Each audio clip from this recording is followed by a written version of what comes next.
Good morning, students. This is your SST subject, and you know that we are reading chapter number 9, awareness. So, जैसा कि आपको पता है कि हमने अवेयरनेस चैप्टर स्टार्ट किया SST का. हमने जाना है इसमें फर्स्ट एड के बारे में कि फर्स्ट एड क्या होता है.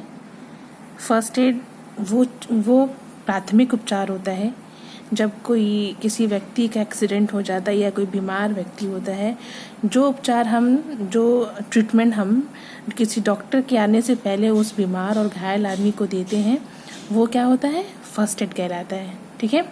उसके बाद हमने देखा, यहाँ पे हमने पढ़ा फर्स्ट एड किट के बारे में कि अगर आपके पास फर्स्ट एड किट है हम बहुत ईजिली उसे बना सकते हैं. तो हमें उनमें किन किन चीज़ों को रखना है. ठीक है.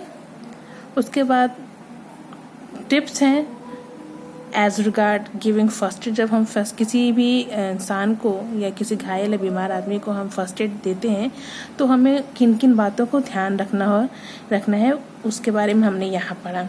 ठीक है. उसके बाद यहाँ हमने देखा कि कुछ इमरजेंसी नंबर्स दिए हुए हैं. ये हम सभी को याद होने चाहिए. We should know about the emergency numbers, like see here is fire station, police control room, ambulance number, gas leakage number, disaster management number, women's helpline number, and railway helpline number. So you can save this number in your parent phone or in your diary. You can write anywhere, because only that the purpose is that you should know about that, कि आपको इसके बारे में जानकारी होना चाहिए. Okay. So now we are going to discuss today the good touch and bad touch.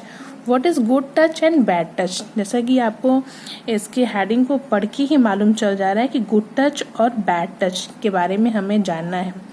Good, जैसा कि आपको पता है, गुड मीन्स अच्छा होता है और बैड मीन्स बुरा. तो हम इसके बारे में इसमें जानेंगे. So touch is something that reveals a lot about the intention of the person who touches you. Okay. When your parents give you a hug, it is good touch. It makes you feel happy and joyful. Moreover, if your teacher pats your back, it shows that he and she is pleased.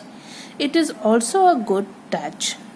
However, if someone touches you in a way that makes you feel unhappy, it is a bad touch.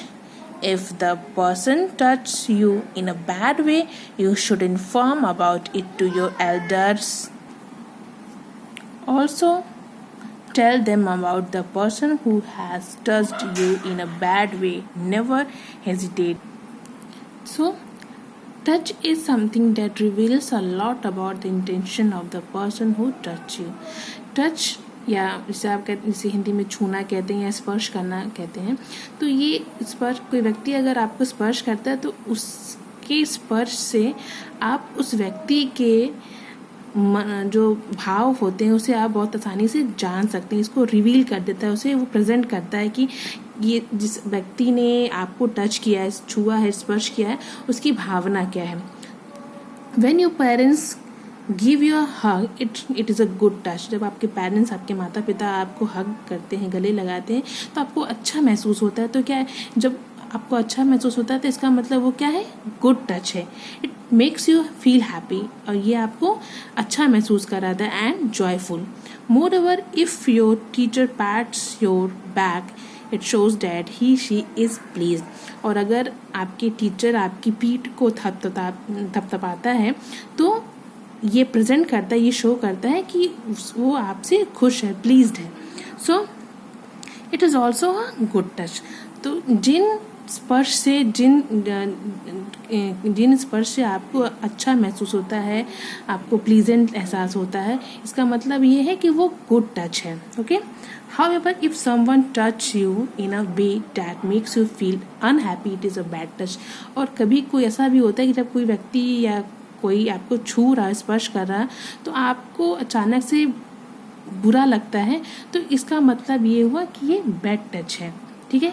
किसी के मन की दशा को हम उसके स्पर्श करने के तरीके से जान सकते हैं, और इसी को हम गुड टच और बैड टच के रूप में जानते हैं। किसी ने हमें किस तरीके से छुआ, उसकी अनुभूति, उसका एहसास हमें हो जाता है। अगर माता पिता हमें छूते हैं तो हमें फील होता है कि उन्होंने हमें अच्छे तरीके से छुआ और हम खुश हो गए, और कोई अगर हमें गलत तरीके से छूता है तो वो भी हमें पता चल जाता है कि उसने हमें बुरे तरीके से छुआ और वो हमें बुरा लगता है। तो इस किसी के छूने के तरीके से हम ये समझ सकते हैं कि उसने हमें किस इंटेंशन से हमें छुआ।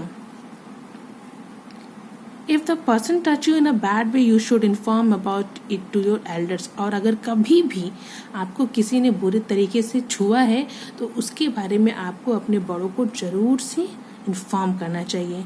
Also tell them about the person who has touched you in a bad way. Never hesitate. और आपको उस व्यक्ति के बारे में भी बताना चाहिए और आपको कभी भी हेजिटेट नहीं होना चाहिए। कभी भी आपको ऐसा ना लगे कि आप उन चीज़ों को आप झेलते जाओ, परेशान रहो, लेकिन किसी से शर्म के मारे ना को नहीं। जब कभी आपको ऐसा लगे किसी ने आपको बुरे तरीके से छुआ तो आप उसकी शिकायत अपने माता पिता से करिए, अपने बड़ों से करिए। आप उस व्यक्ति के बारे में बताइए जिसने आपको बुरे तरीके से छुआ। कभी भी इसमें शर्मिंदगी की कोई बात नहीं है। अगर आप ऐसा करोगे तो आप भी सेफ रहोगे। ओके, तो हमेशा व्यक्ति अगर आपको स्पर्श करता है, उसके स्पर्श करने के तरीके से, उसके टच करने के तरीके से हम ये जान जाते हैं कि उसने हमें किस तरीके से छुआ है। तो गुड टच है या बैड टच है। अगर गुड टच है तो अच्छी बात है, अगर बैड टच है तो कभी भी उसे छुपाइए मत, अपने बड़ों से उसकी शिकायत ज़रूर करिए। ओके।